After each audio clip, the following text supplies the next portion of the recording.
যত দ্রুত সম্ভব ড্রাইভারই হোক অথবা গাড়ির তেলের ব্যবস্থাটি হোক আমরা করার চেষ্টা করব। তেলের যেই কিছু কিছু ক্ষেত্রে বিভিন্নভাবে কিছু অসুবিধা হচ্ছে, যেটি আপনারা বলেছেন অবশ্যই ইট ইজ নিডেড। একটু সময় দিন আমাদেরকে।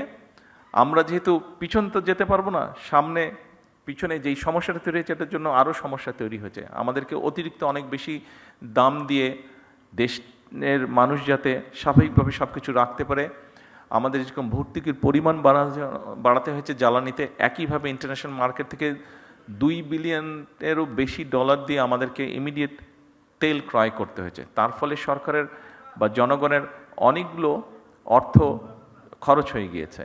আমরা চেষ্টা করব যত দ্রুত সম্ভব ড্রাইভারই হোক অথবা গাড়ির তেলের ব্যবস্থাটি হোক আমরা করার চেষ্টা করব। একটু সময় দিতে হবে আমাদেরকে, একটু সময় লাগবে, পুরো জিনিসটা ম্যানেজ করার জন্য একটু সময় লাগবে। আপনারা একটু ধৈর্য ধরেন, ইনশাল্লাহ বাকিগুলোও ধীরে ধীরে আমরা করব।